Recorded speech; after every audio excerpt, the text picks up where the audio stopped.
Alright, troopers, welcome back to the channel, and today we'll be going over the Republic Bricks Obi Wan Jedi Interceptor.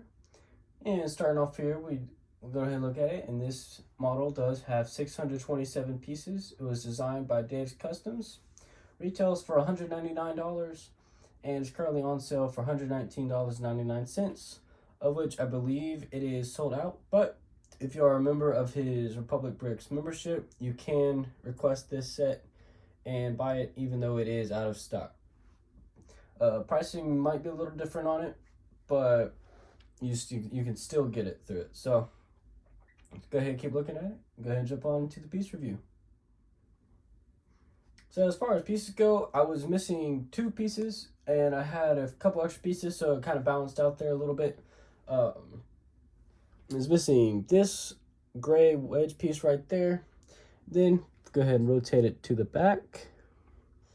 You can see that these 2 Technic pieces, this light gray one and that darker gray one, are different color. It was missing an extra one of these darker gray ones. I had to substitute it with one of my own light gray ones. So it is supposed to be dark gray, but light gray is what I had to use because I did not have a dark gray one available. So as far as the design for the model, this model does come as 2 parts, both the ring section and the actual interceptor itself. So I'm going to go ahead and separate those and talk about them independently as well as together real quick here right before I do that. So together, as you can see, it does stand together, it does stand up. It is a little shaky, so even just a little movement of the table in most directions will be able to knock it down. Fortunately, as I was stand up there, but if I were to shake it back and forth, it would fall back like that. So I'm going to go ahead and separate them real quick and show you what it does.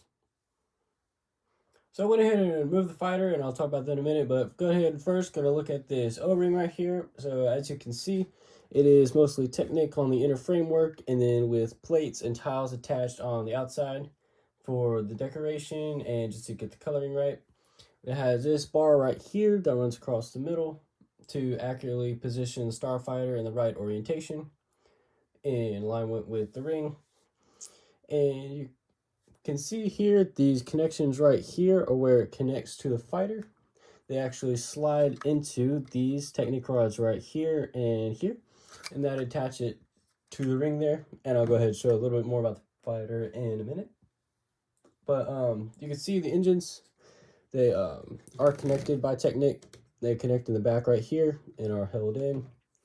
And that's really about it. I mean, the ring itself is pretty sturdy. It has built pretty well with the Technic. And yeah, I mean, that's really about all I can say for the ring. It's built pretty well, pretty sturdy. One thing I will say is it does lean a lot. So if it's not on a perfectly flat surface, it will lean to a certain way depending on the angles. But yeah, so we're going to go ahead and set this aside and then bring out the ETA-2. So this right here, I'll go ahead and reorient the camera real quick. This is the ETA-2 that comes with the set. As you can see, it is built on a central frame around the cockpit and then attached on the bottom with those hinges there. And so you go ahead and pop off this wing real quick. You can see that the attachments are like so. It has the ones with the notches to be able to orient them in the right positioning. And then it does have that on both sides. And then these wings are built pretty sturdy. And then it has these flaps that can orient in any position to provide accurate detailing as per the movies and the shows. So go ahead and connect it back here. You just connect these like so and pop back on.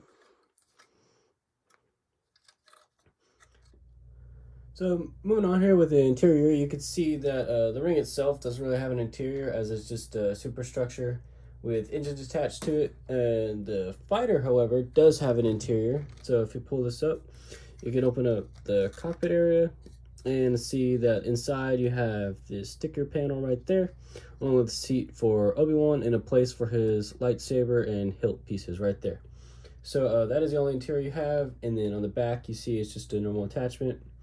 And so I will say this version of the fighter is heavily based on later versions of the Lego ETA-2. So it'll be a lot of similarities you'll see there. A couple exceptions, one of which would being you still have these flick fire missiles right here on the bottom instead of spring-loaded missiles. You do still retain, sorry about that, these flaps right here that can extend to their in-flight mode that you can see right here, looking like so. And so that is a pretty neat feature that I would expect for an ETA, especially with LEGO having one of similar quality and similar things. One of the only thing I thought was interesting is right here they have the Imperial logo instead of a Republic logo, which, I mean, you see the Open Fleets logo right there on the cockpit area, but it's just kind of weird to me that they would include the Imperial one. So that's it for that. I'm going to go ahead and move on to the instruction review, which keep it pretty simple, was pretty good. There's a couple spots on the wings, both of them, where it's got a little weird as far as build wise. The ring itself was pretty decent on the instructions. The one thing I will say is when you're building it, because of how many you have to do in the same manner, it can get a little confusing, not because the instructions don't show you the build process very well. The instructions did a pretty good job showing it throughout the build process of the ring. The only thing is that so if you take off the engines, these panels, and the central beam, there's not really too much of a reference point except for these slightly altered pieces right there, and that's about the only reference point you'll have on the build. As aside from that, it is entirely symmetrical all the way around, and of course with having the same thing flipped on the other side. But in general, that was probably my least favorite part of the build, as it was pretty repetitive and there's not much differentiation between it. But I mean, other than that, it wasn't that bad of a build, pretty good in general. And yeah, so that's gonna wrap up that part. But yeah, so overall the instructions are pretty good. Just a couple minor things on the fighter itself, and then just the repetitiveness of the build of the ring was a little annoying. Yeah, so the next section we're going to talk about is the accuracy of the model. So in general, the fighter is pretty good representation of it. The O-ring is pretty good representation of the one it is to represent. However, unfortunately, it is the wrong ring. So the rings we have here came in two designs. One having this differentiation being the numerical designation of the one they have here in the design being the 31, which is designed for the Delta 7, and then they have the 42, which is designed for the ETA-2 fighters. So the ETA-2s are these, the Delta 7s are the ones that look kind of like pie shape, and they're actually the predecessors to the A-wings. So it was uncommon to see ETA-2s in these 31 models of the O-ring, and I'll actually put up a picture here that shows the ETA-2 with the 31 variant of the O-ring on screen now. And so as you can see here, it has the docking bay for the ETA-2 to dock with, and then to insert itself in and lock in. And if you come back to the LEGO design, you can see that the ring obviously does not have the same support infrastructure or anything like that for the ring. And then it has the addition of these, I'm guessing, bars to lock into it, kind of attempt to do that the way that they would have it in the in-universe. But so as far as recreating the 31 variant of the O-ring, they did pretty good, I'd say. They has the one problem with the central framing right here that would actually hold the craft, which, I mean, I understand there's only so much you can do with Lego, but they definitely could have expanded upon that to make it a lot closer to what the 31 variant of the O-ring would be. Now, we'll go ahead and throw up a picture now of what it should have been. So what you're going to see on screen now is the 42 variant of the O-ring with the ETA-2 attached inside. As you can see, instead of one engine on the sides, on each side, it has 3 on each side. So from a total of 2 for the 31 variant to a total of 6 for the 42 variant. And there are other variants of the O-rings they had, one of which being one they had for the V19 Torrent. And I'll go ahead and put that on screen now. And as you can see, it had spots for the wings of the Torrent to lock in place and for it to shoot through hyperspace, with the ones at the very top of the ring and then the 2 slightly off center to the bottom on each side. And then another one O-ring they had is for the TIE fighters. So a picture of that on screen now for you. And so for these, they just attach to the frame of the hull and is shot through space like that.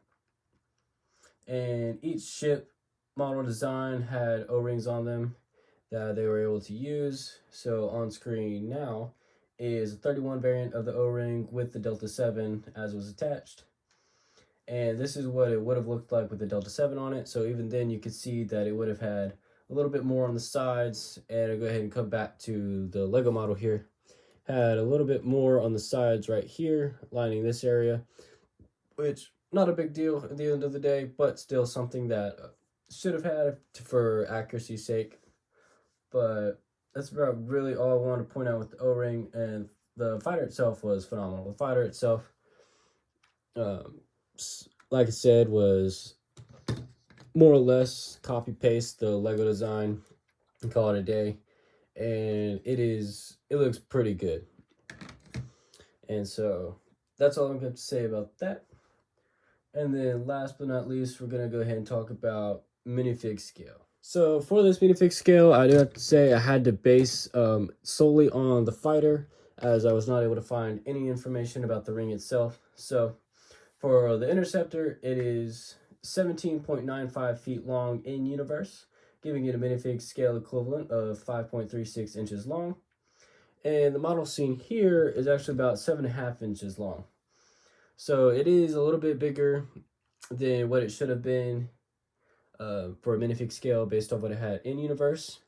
And it is a pretty nice size, I will say that. I could definitely see it being downsized a little bit, but only by, say, a length of 1 stud in each direction, or of the width, and then about 2 studs of the length. So, I mean, it's not really much that I would do it personally, but as far as accuracy to the in-universe design, that is what it would call for. The ring itself, I was not able to get any measurements for online. I used Wikipedia for most of my measurements, and they do not have any on there. So I used the scale from the fighter to attempt to assess the scale of the O-ring. And based on what I was seeing, the ring itself is about the same size, if not a little bigger, than the Interceptor as far as scaling wise. So it's depending on how you want to look at it, and depending what reference image you use as well. It was either almost perfect scale to the fighter, which would be a little bit bigger than minifig scale, or a little bit bigger than the fighter, which is already bigger than minifig scale. So it's whatever we want to look at it. The O-ring is still a little bit bigger than minifig scale, as is the fighter. So that doesn't draw much of it away from me, as I would say it's one of those cases that's close enough. But it is something that some people like to know. Some people like to know the details of it, that it is, some people, for instance, want to know it's an exactly 1:33 ratio, which I don't know if that is the actual ratio. I just throw a number out there to prove a point, or to make a point, that is. But yeah, so that's it for that. And then, I mean, it's gonna wrap it up here. Would I recommend it to friends or family?